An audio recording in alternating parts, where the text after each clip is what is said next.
France Inter, franceinter.com. La vidéo de l'interview de Carla et Nicolas par l'équipe de Femmes Actuelles, énorme. La séquence est filmée dans un petit salon bonbonnière de l'Élysée.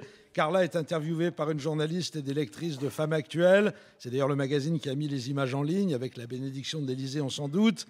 Au moment où Carla est en train d'expliquer que son époux travaille comme un forcené, l'intéressé fait irruption dans la pièce. Léger brouhaha, entrecoupé de petits couinements d'excitation, mêlant surprise et volupté. Et le maître des lieux entre dans le champ de la caméra, avec sur le visage cette fameuse banane dont même la crise économique n'a pas eu raison. Carla. Ouh, mais qui voilà? Ah, dès qu'il y a des filles, dès qu'il y a des dames, ça l'intéresse. Tu parles, une demi-douzaine de ménagères variqueuses en train de tremper leur boudoir dans leur tasse de camomille. On devine que ça doit lui mettre modérément la gaule au passe-partout des Hauts-de-Seine.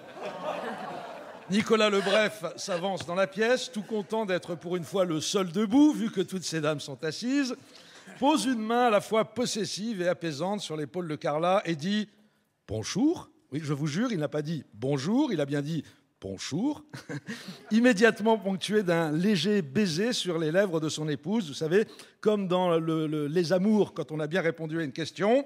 « Bonjour, ça va ? Excusez-moi ». La journaliste de Femmes Actuelles. « Oh, ça fait quelque chose de vous voir comme ça, aussi heureux, aussi amoureux, c'est fabuleux !» Ah, gna gna gna gna gna. Carla. « Oh, c'est génial, on passe un bon moment !» Bah oui, on imagine bien, avec des lectrices de Femmes Actuelles, ça doit être l'éclat total. Hein. T'as intérêt à ne pas avoir raté un seul des 150 derniers épisodes de Plus belle la vie si tu veux pas être largué. Sarko, posant une fesse sur l'accoudoir de Miss Gna Gna Gna. C'est vrai, c'est bien, vous êtes bien là, vous êtes en forme? La journaliste. Oh, on comprend pourquoi vous l'avez épousé, hein. Gna gna gna gna gna. Sarko. Bon, je vais recevoir le Premier ministre d'Irak, là. Carla. Ah, génial. Texto. Génial, génial. Elle s'avance un peu, Carlita. Hein. Vous avez déjà vu la dégaine du Premier ministre d'Irak? Je peux vous garantir que c'est pas le top du glamour. Hein. On dirait un éléphant de mer avec une moustache et du gel dans les cheveux. Sarko. Je sors de ma douche, là. J'ai été faire du sport. Carla fait le geste de lui essuyer une goutte de transpiration imaginaire sur la paupière. Alors comme ça, vous êtes ensemble depuis 1h30 ? La journaliste. Oh, on ne s'en lasse pas. Sarko, Touloukoum. Oh, on est très content de vous recevoir. La journaliste. Et nous, on est ravis de votre accueil. Quelle lèche-cul, celle-là. Sarko. Mais continuez à bavarder. Sous-entendu, bande de connes. Ah, je serais bien resté avec vous. Sous-entendu, si j'avais vraiment que ça à foutre. Il se lève alors de son accoudoir, se dirige vers la sortie, et juste avant de disparaître dans un halo de lumière bleutée pour aller sauver le monde, Carlita prononce cette réplique historique. Bon courage, chouchou. Non, sérieusement, c'est pas possible, ça. Pas chouchou. Pas un type qui a passé toute sa jeunesse bras dessus, bras dessous avec Brice Hortefeux et qui est capable de partir en vacances avec Patrick Balkany. Je préfère tout de même vous prévenir, chers auditeurs, s'il vient serrer les mains de quelques militants UMP amenés par autocar spécial dans votre ville et que vous vous amusez à lui balancer « Salut, chouchou !» Ne vous étonnez pas de vous retrouver allongé au fond d'un panier à salade avec 3 gardes mobiles en train de vous piétiner la gueule et en guise de cerise sur l'hématome, une inculpation pour outrage à chef d'État. Il n'y a que Carla qui a le droit de l'appeler chouchou. Sinon, c'est Ognouf, avec Julien Coupa. Tiens, justement, puisque je vous tiens, monsieur Brouillard, pardon, monsieur Fogg, elle est bonne celle-là. Polyglotte. Je voulais vous dire que j'aime bien votre journal, Le Point, c'est un bon canard. Les éditos scrogneux de Claude Imbert me font certes beaucoup rire, et surtout le bloc-notes de BHL, qui est un pur régal, on dirait du Jean Daniel avec 70 ans de moins. Mais pour le reste, je suis client, les papiers sont courts, bien anglais, rien à dire. Enfin si, justement. Dans votre numéro du 30 avril dernier, voici ce que j'ai lu, sous le titre suivant « Les étranges affaires des amis de Coupa ». J'en tremblais d'avance.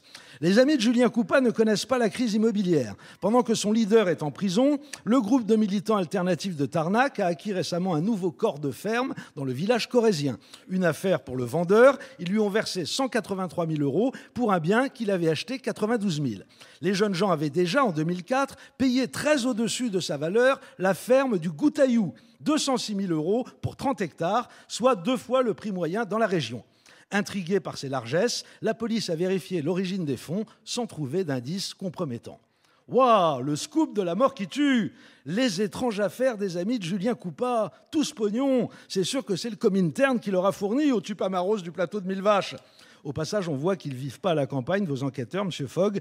Vous savez, une bande de babos parisiens qui se font gruger par des peignes-culs en achetant une ferme plus chère que son prix, ça fait partie du quotidien de la vie rurale. C'était peut-être pas la peine de mobiliser les nageurs de combat du 11e choc pour aller expertiser la fosse à purin litigieuse. Il faut aller plus au contact du bouseux, M. Fogg. Ça évite de publier des conneries. Sauf que là, j'ai un peu l'impression que les conneries imprimées l'ont été délibérément, surtout de la part d'un investigateur aussi expérimenté qu'Hervé Gattegno. On sait bien que pour un journaliste, c'est important de ménager ses sources, mais on n'est pas obligé de jouer les auxiliaires de basse police, surtout dans le cadre d'une affaire plus que douteuse et qui ressemble de plus en plus à un bâton merdeux dont Mme Alliot-Marie va avoir le plus grand mal à se dépatouiller. Ça tourne même à la pantalonnade grotesque. Rien qu'hier, les Robocop de la division antiterroriste ont interpellé 7 personnes, dont, tenez-vous bien, un éditeur alternatif de Manosque, plaque tournante bien connue du terrorisme international, à coups de 4L piégées au fromage de chèvre. Très mauvais papier, M. Fox, qui ne vous empêche pas de faire un bon journal par ailleurs. À demain.